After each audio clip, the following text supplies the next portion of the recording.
Y ya nos vamos directamente al tema de productividad, al concepto de productividad. Bien, todos sabemos lo que es la productividad, tanto en general de una empresa, de una explotación, como de cualquier medio de producción, ¿no? Pero aquí he puesto cuáles son las definiciones que hace el diccionario de la lengua castellana de productividad. Se dice que algo es productivo cuando tiene esa capacidad, la capacidad de producir.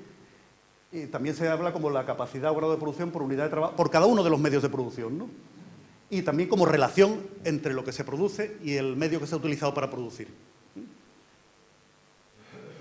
En suma, la rentabilidad de una explotación va a venir por la comparación entre los ingresos y los costes, que a su vez será una función de cómo está diseñada esa explotación, de qué grado de intensificación tiene y de qué capacidad tenemos para movernos con ello, ¿no? Y del tamaño, por supuesto. Decía antes que las explotaciones pequeñas de vacuno, pues precisamente tenían mejores parideras que las otras. Es decir, que los tamaños influyen una barbaridad a la hora de manejar, a la hora de los costes de producción, etc.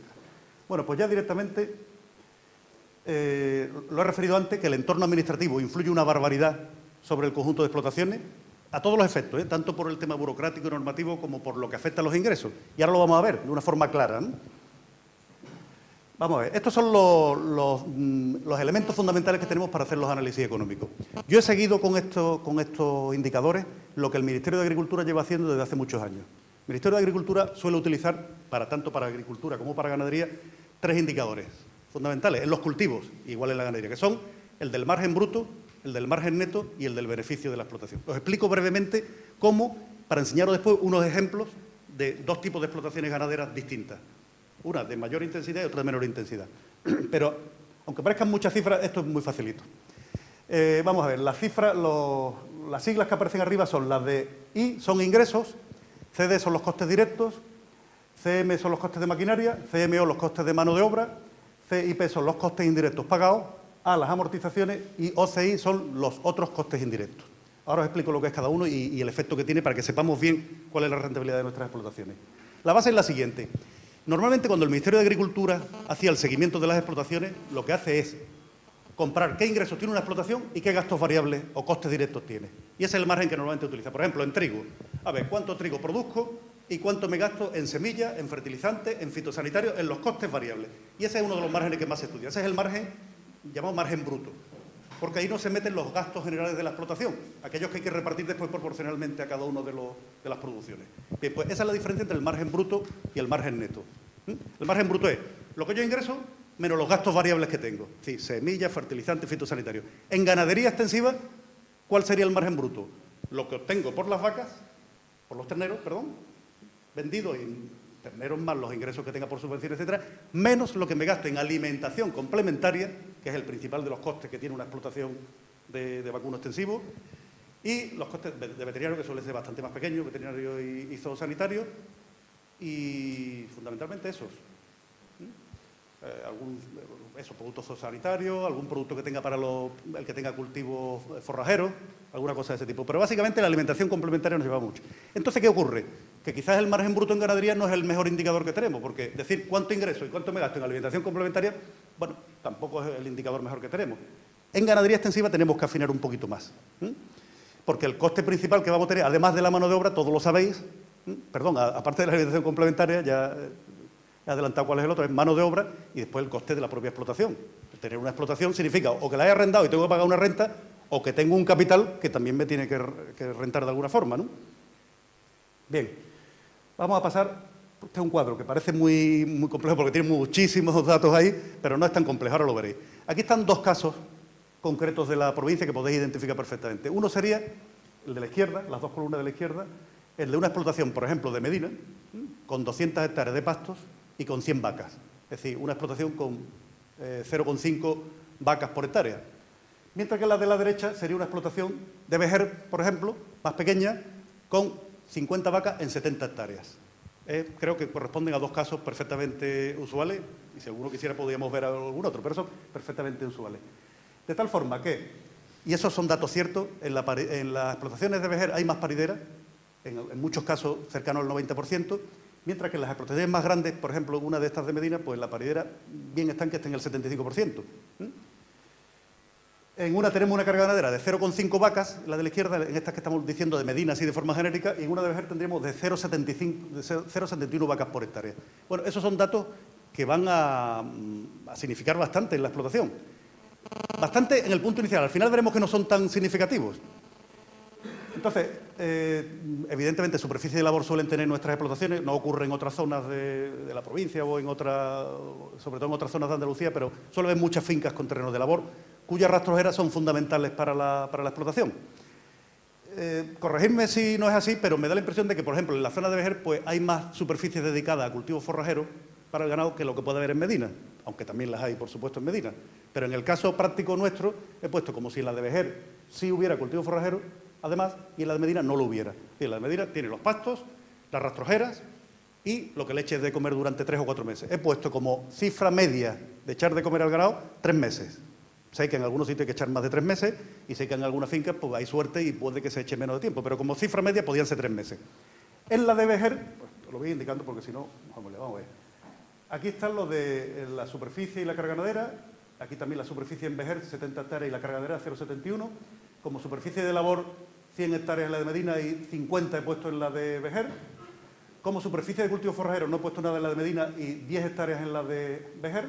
Como mano de obra, en los dos prácticamente he puesto lo mismo. Es decir, como si una persona manejara 100 vacas, sabéis que con una persona 100 vacas no se paga bien a la persona. Haría falta más de 100 vacas para pagar bien una persona dedicada exclusivamente al tema. Entonces hemos puesto una UTA, que es la unidad de trabajo humano, dedicada a las 100 vacas de Medina y 0,5 dedicada a las 50 vacas, es decir, absolutamente proporcional, ¿no? Para no hacer diferencia en ese sentido. Normalmente en las explotaciones más pequeñas suele ser más mano de obra propia. Son ganaderos que llevan su propio ganado directamente, mientras que en las explotaciones más grandes suele ser con mano de obra empleada. En cualquier caso, el coste podemos poner perfectamente el mismo, puesto que si es mano de obra propia, pues se tendrá que retribuir su propio trabajo. Y si es mano de obra empleada, pues tendrá que retribuir la mano de obra que haya contratado. Bien, o sea, una UTA aquí, 0,5 UTA aquí. Alimentación complementaria, 3 meses y he puesto 1 mes y medio en la de Vejer, llamémoslo así, porque también tiene cultivo forrajero. Entonces, el otro mes y medio, pues con su cultivo forrajero de cereales, que en otoño e invierno, si la cosa va bien, pues puede utilizarlo. Eso no es ya porque tenga un coste menor el tener el cultivo forrajero, sino porque además, eso lo sabéis de sobra, el que tiene cultivo forrajero, las vacas tienen mejor comportamiento reproductivo después. Hay una diferencia enorme entre simplemente estar echándole pienso seco y heno o tener verde. Las vacas que conseguimos que durante el otoño estén en verde, esas vacas normalmente se van a comportar reproductivamente bastante mejor. Y después entraremos un poquito más en algún tema de eso. Después, otro coste importante, no os lo he dicho antes, y lo pongo aquí también, es el tema de las cercas. Las cercas, como término medio, una finca de esas de 200 hectáreas de Medina, con 100 hectáreas más de labor, tiene alrededor de 15 kilómetros de cerca.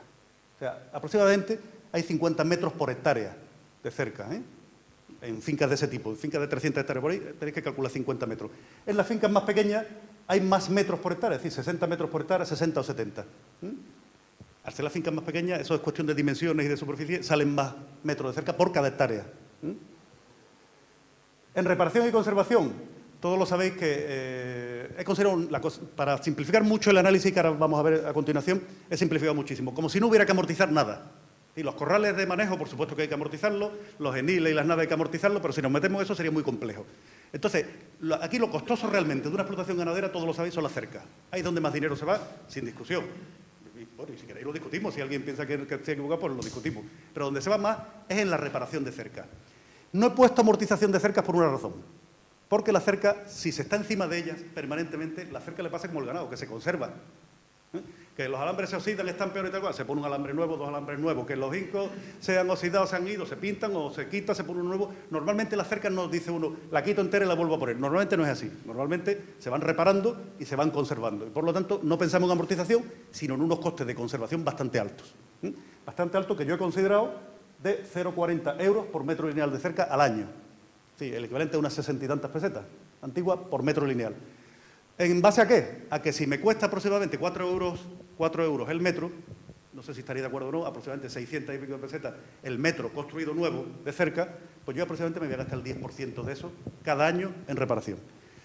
He hecho análisis de ese tipo, he hablado mucho y puede que sean ciertos los datos, no, yo creo que son bastante ciertos. Lo mismo en un caso que en el otro, 0,40 y 0,40.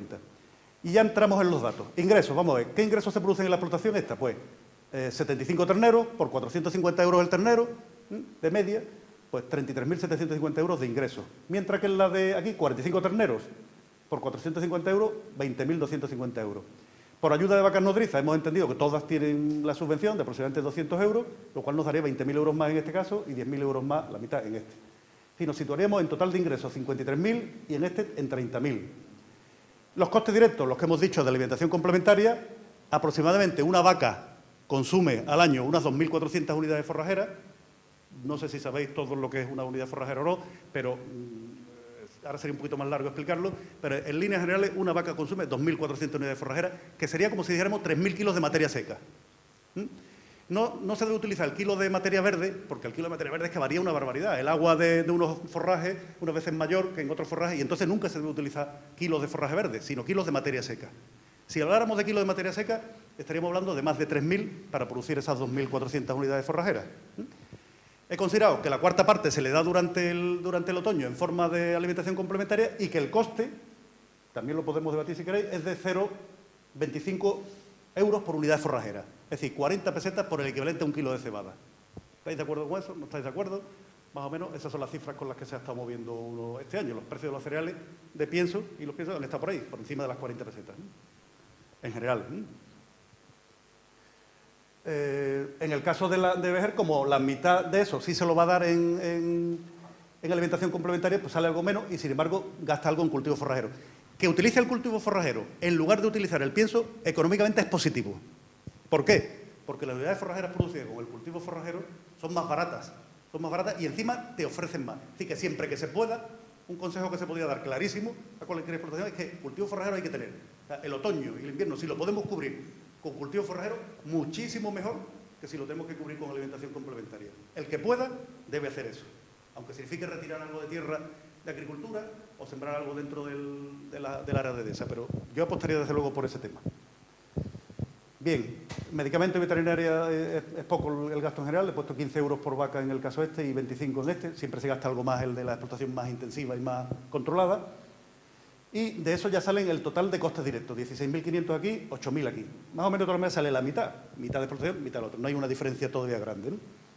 Mano de obra, pues lo que había dicho antes, 21.000 euros por la UTA, en este caso la mitad, 10.500 por la UTA, aunque sea retribución propia. Y después de conservación y reparación, lo que hemos comentado antes, 0,4 euros por metro lineal por 15.000 metros y aquí 0,4 por 7.200 metros. Pago de rastrojera, aunque la rastrojera sea propia, si queremos analizar lo que es la actividad del vacuno como tal, la rastrojera hay que pagársela al agricultor, aunque el agricultor sea yo, pero me lo pago como agricultor para quitarlo de la actividad ganadera como tal. Es una técnica que podéis considerar que eso no se debe hacer así en economía, pero entiendo que para hacer un cálculo bien hecho de márgenes no debes considerar actividades que son completamente distintas. No completamente distintas, pero sí distintas. La rastrojera la ha producido el agricultor y se le paga al agricultor aunque sea yo mismo. Entonces la pago, el coste al que lo he considerado es el de 20 euros por hectárea aproximadamente, no sé si estaréis de acuerdo con esa cifra o no, se puede pagar por una hectárea de rastrojera 20 euros aproximadamente. En los dos casos, ¿no? En uno hay 100 hectáreas de cultivo, en otro 50. Las amortizaciones he dicho antes que no se consideran y los costes de oportunidad, atención, que ese es otro tema.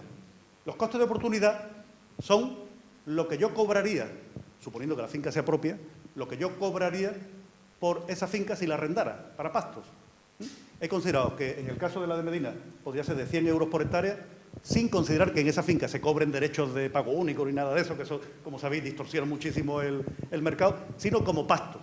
Creo que lo que se puede pagar por una hectárea de pastos, sin otra consideración, es aproximadamente 100 euros por hectárea.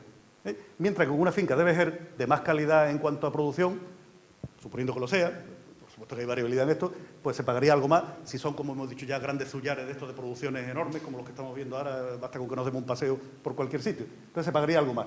Y el coste de oportunidad hay que ponerlo para calcular el beneficio. Es decir, que ya estamos en condiciones de lo siguiente, de calcular el margen bruto, el margen neto y el beneficio. El margen bruto en nuestro caso no nos interesa excesivamente.